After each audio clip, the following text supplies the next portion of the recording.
जरा सोचिए, आप स्वीडन के हजारों द्वीपों के बीच एक बेहद खूबसूरत रास्ते पर हैं, लेकिन जानकारी इतनी बिखरी हुई है कि आगे कैसे बढ़ना है ये समझना लगभग नामुमकिन सा हो गया है।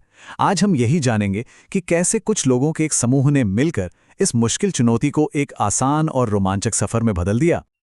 ये एक लाइन शानदार स्टॉकहोम द्वीप समूह ट्रेल की असली मुश्किल को बयां करती है। देखिए, यहाँ मसला सिर्फ रास्ता खोजने का नहीं है। असली चुनौती है बदलते मौसम और समय के साथ बदलते हुए ट्रांसपोर्ट और सुविधाओं को समझना। ठीक है, तो चलिए इसे और गहराई से समझते हैं। सबसे पहले हम समस्या को देखेंगे, फिर जानेंगे कि इसे सुलझाने के लिए क्या टूल्स इस्तेमाल हुए हैं, क्या समाधान निकाला गया और आखिर में इसका नतीजा कितना शानदार रहा। तो चलिए कहानी की शुरुआत उस रास्ते से करते हैं जो जितना खूबसूरत है उतना ही कंफ्यूजिंग भी। ये कोई छोटा मोटा रास्ता नहीं है। ये 270 किलोमीटर लंबा एक पूरा नेटवर्क है जो अनगिनत द्वीपों से होकर गुजरता है। ये दुनिया के सबसे खूबसूरत रास्तों में से एक हो सकता था, पर इसकी सुंदरता के पीछे एक बहुत बड़ी चुनौती छिपी थी, बिखरी हुई जानकारी। और सबसे दिलचस्प बात यह है कि असली मुश्किलें रास्ते की चढ़ाई या उसकी दूरी नहीं है। असल दिक्कतें तो ये हैं: लगातार बदलती फेरी की टाइमिंग, भाषा की रुकावट क्योंकि ज्यादातर जानकारी सिर्फ स्वीडिश में थी, और सबसे बड़ी बात, सारी जानकारी का एक जगह पर ना मिलना। तो चलिए अब आगे बढ़ते हैं और ये देखते हैं कि एक डिजिटल नक्शे में ऐसा क्या होना चाहिए जो उसे एक हाइकर के लिए वाकई में काम का बना दे। इस पहेली को सुलझाने के लिए हमें ये समझना होगा कि एक हाइकर को सिर्फ एक लाइन वाले नक्शे से कहीं ज्यादा चाहिए होता है। उन्हें जानना होता है कि रास्ता चढ़ने में कितना मुश्किल है, क्या वो साफ साफ दिखाई भी देता है, और रास्ते में कौन कौन सी सुविधाएं मिलेंगी। अब यहाँ एक बहुत जरूरी बात समझनी होगी। किसी रास्ते की तकनीकी मुश्किल और वो कितना साफ दिखता है, ये दो बिल्कुल अलग अलग चीजें हैं। ऐसा हो सकता है कि कोई रास्ता बिल्कुल सपाट हो पर घनी झाड़ियों की वजह से उसे ढूंढना मुश्किल हो, या फिर कोई रास्ता बिल्कुल साफ दिख रहा हो पर उस पर चढ़ना चट्टानों पर चढ़ने जितना मुश्किल हो। दोनों ही बातें जानना बहुत जरूरी है। इसी प्रॉब्लम को सॉल्व करने के लिए ओपन सोर्स कम्युनिटीज कुछ स्टैंडर्ड्स का इस्तेमाल करती हैं, जैसे कि सैक्सकेल।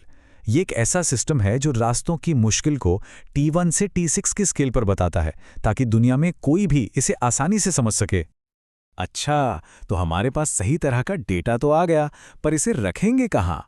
ऐसी कौन सी जगह है जहां कोई भी किसी भी भाषा में इसका इस्तेमाल कर सके? तो इसका जवाब है विकीडेटा। अब विकीडेटा को विकिपीडिया की तरह पढ़ने वाली चीज मत समझिए।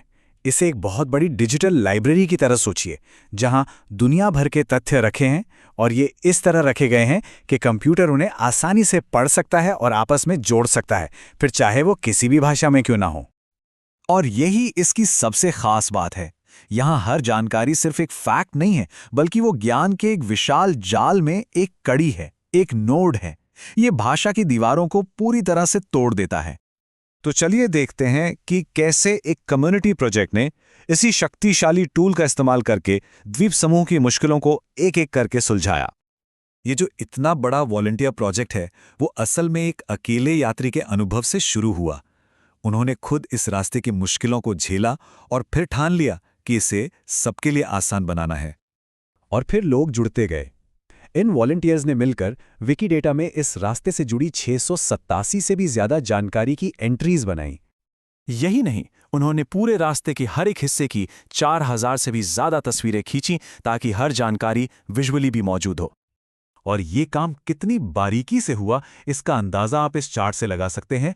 इसमें बारबेक्यू एरिया से लेके पीने के पानी के पॉइंट और यहां तक कि जान बचाने वाले डिफिब्रिलेटर तक की लोकेशन को मैप किया गया। तो सबसे जरूरी बात यह हुई कि जो जानकारी पहले अलग अलग वेबसाइट्स और नक्शों पर बिखरी पड़ी थी, वो अब एक नॉलेज ग्राफ में एक दूसरे से जुड़ गई थी। तो सवाल यह है कि इतनी सारी मेहनत, इस जबरदस्त डेटा कलेक्शन का आखिर नतीजा क्या निकला? इस सारी मेहनत का नतीजा था एक सिंगल, पावरफुल और इस्तेमाल में बेहद आसान डैशबोर्ड, जो सारी बिखरी हुई जानकारी को एक ही जगह पर ले आया। अब जरा याद कीजिए कि शुरू में क्या क्या समस्याएं थीं। बिखरी हुई जानकारी, फेरी का कंफ्यूजन, भाषा की दिक्कत।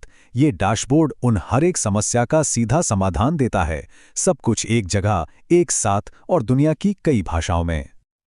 और इसी चीज को कहते हैं प्रोग्राम एक्सेसिबिलिटी। मतलब टेक्नोलॉजी और कम्युनिटी की ताकत का इस्तेमाल करके किसी भी जगह या अनुभव को हर किसी के लिए बिना किसी भेदभाव के सुलभ बनाना। डेटा को सही तरीके से जोड़ने और ऑर्गेनाइज करने से इस कम्युनिटी ने एक बेहद उलझी हुई यात्रा को पूरी दुनिया के लोगों के लिए एक आसान और यादगार एडवेंचर में बदल दिया। अब ये सिर्फ नक्शे पर एक लकीर नहीं, बल्कि एक डेटा रिच एक्सपीरियंस है। तो ये हमें एक बहुत बड़े सवाल पर लाकर छोड़ता है। अगर एक कम्युनिटी मिलकर ओपन डेटा की मदद से इतने मुश्किल रास्ते को सबके लिए खोल सकती है, तो सोचिए हम दुनिया की और कितनी जटिल और छिपी हुई जगहों को सबके लिए सुलभ बना सकते हैं।